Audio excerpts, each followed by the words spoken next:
Hello everybody, welcome to Red Tool House. On today's video, I want to address a question that I get asked surprisingly quite a bit, kind of off and on, kind of ebbs and flows. But the question is, do I carry a sidearm with me on the homestead? Am I armed when I'm working on the homestead? So let's jump into that. Well, I should probably preface this discussion with the fact that we're in West Virginia. West Virginia has some very liberal gun laws, and something I really appreciate. I'm a big Second Amendment advocate, so I like the fact that my state, my home state, is pretty lax on the gun laws. There's not a lot of restrictions, and surprisingly enough, we don't have a lot of gun crime here. The only gun crime we have really is in urban settings, some of our inner city areas, and domestic violence. Rurally, we have hardly any gun violence. It's kind of this attitude that I think most people know that every West Virginian is armed with at least one gun, so they really don't mess with one another, and just a general respect for one another too. That's what I like about our state. So, to preface that, yes, there are some very loose laws, and what that translates to is anybody in West Virginia that doesn't have a felony conviction can carry a gun concealed without a permit, without a license. Now, I have my concealed carry permit, but I can keep one stored in my truck if I need to. I can keep one on my person. Not that I would ever carry a gun like this, but I could easily stick this gun in my pocket and walk around town without any issues. I have a concealed holster that I carry sometimes in public if I'm in a situation where I feel I need it, where I can keep my Glock 19. So that allows me to carry that legally and safely in a concealed holster. And if I so choose, I can even conceal carry my shotgun should I decide to. That's the beauty of West Virginia and our gun laws. Now, you may be wondering, Troy, why in the world do you need guns? What are you afraid of? My answer is, I got guns. I ain't afraid of nothing. No, really, I enjoy shooting guns. To me, it's a hobby. It's a sport. Just if a guy that likes a golf club and likes to go out and golf, to me, shooting and recreational shooting, sport shooting, is the exact same thing. It's just a hobby. I enjoy having the guns. To me, it's a tool. I use it on the homestead for harvesting wild game, of course, for dispatching animals should I need to do so, and of course protecting my livestock. Low down on the list is protecting my family. Again, personal protection isn't a huge issue for me. It's not something that keeps me up at night. It's not something I worry about. We leave our doors unlocked. We leave the vehicles unlocked at work and all those type of things. It's just not an issue around here. So personal protection, it does stick in my mind, but it's definitely very low on the totem pole there. So I think the meat of the question isn't, Troy, do you own a firearm? That's kind of a no-brainer. Yes, I do. I own firearms, plural. But I think that the core of the question, what people are tending to ask is, with me being out on the 100 acres in this Appalachian hardwood forest and all of nature around me, do I keep myself armed in case of issues that I'd run into? Well, the answer is kind of yes and kind of no. And here's some of the reasons for the yes and some of the reasons for the no.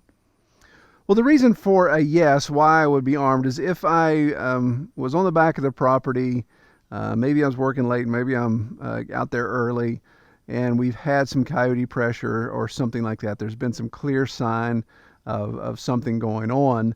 We also have an issue with feral dogs around here. We have a lot of people that dump their dogs in our area because we're very rural. We're up a dead-end hollow. So I am more concerned about feral dogs more so than I am coyote.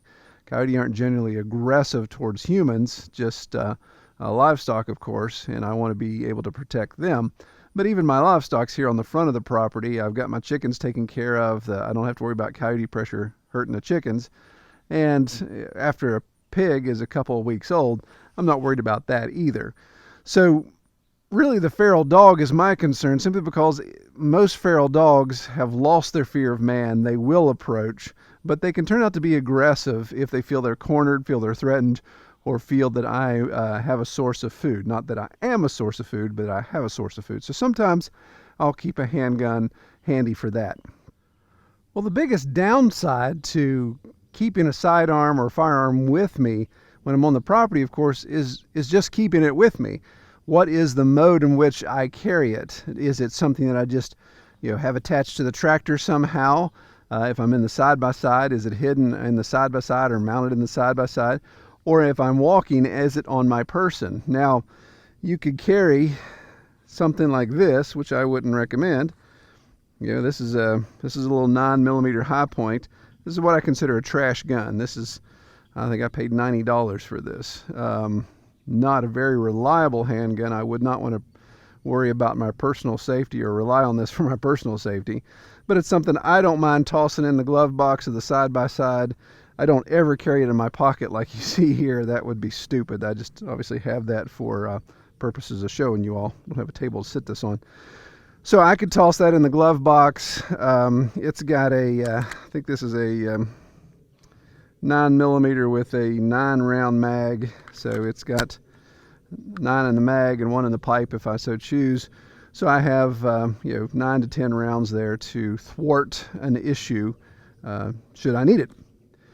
I don't mind keeping that in the glove box as far as wear and tear goes. I do have just a small cheap holster for that to keep it from rattling around. So that's not a problem. I usually don't keep it there though. So if I decide to use one of my conceal holsters for something like this, and I'll turn around so you can see, here's my Glock 19 in my back holster that I have. And I usually, if I'm in public and I'm carrying concealed, then that's what I use. I don't like using my back holster, as you see, because those of you guys that watch the channel, I wear suspenders a lot. And so the suspenders would obviously get in the way of the holster. It doesn't allow it to be cleanly extracted and put back into place. But if I feel there's a need there, if I'm walking through the woods and I got to have something, then I will put my concealed holster on and carry that. Obviously, when we get into long guns and talking about that, I could obviously put my 12 gauge pump on the side-by-side. I could mount it, I could lay it in the seat, I could have it sitting up against the dashboard. There's all kinds of things I could do. Now, obviously, I want to secure that if I'm driving around, but I could have that there in case I felt I needed a long gun, a shotgun. Very rarely, in fact, probably almost never would I keep my shotgun on my tractor on my side-by-side. It's just not practical. It doesn't make sense to have that laying around. I don't have a mount for it. I have my side-by-side out on the rain a lot, so it's not like I'm going to leave this permanently mounted on the headrest of my side-by-side where it's going to get dirty. It's going to get wet. It's really going to cause the shotgun to deteriorate. It doesn't make sense. I will confess there's been times during deer season, however, I will have my deer rifle on the side-by-side or with me somewhere, just in case I'm on the back of the property, deer's in season, and one just happens to strut in front of me. That's what we call easy harvest. so I sometimes will keep that for the sake of hunting, not obviously for the sake of personal protection. Honestly, the only concern I have with keeping a firearm on my person when I'm doing work on the homestead, of course, is just keeping that firearm secured safely and clean. Again, I've got some of the throwaway pistols that I don't mind necessarily getting dirty, but I don't like cleaning guns a lot. I don't like destroying something. I'm not a big fan of just tossing something down and have it laying there, especially a firearm. That's not good logic. That's not wise. So if I don't have a secure way of putting it on my person, then I usually don't mess with it. So to answer the question that I get a lot, am I armed? Do I keep a gun with me on the homestead? I have guns on the homestead, but they're usually put away. They're usually in a vehicle. They're usually in the house. They're usually in a secured area. Very rarely do I actually put one on my person and walk around. Again, coyote and feral dogs are really the only issue we have. Black bear is so scarce around here that It's rarely an issue that you even see one. B, that you would even have an issue where you felt you were in danger because of a black bear. Black bear are skittish. They'll scamper away before they'd ever corner you. Only if you came across a mother with her cubs and she felt you're threatening her cubs would you even have an issue there. But to me, at that point, a handgun's not necessarily going to do a lot of work on a black bear. So I really don't mess with it. I think guns are important. I think guns are a useful tool, but I don't worry with trying to keep one on me at all times. Well, I hope that answers the question and puts to rest some of the concerns or some of the discussion that we've had off the channel. But that's how we handle it. And if you guys think I'm a crazy gun nut, well, okay, maybe that keeps you from coming around, right? Everybody's welcome. All right, take care, everybody.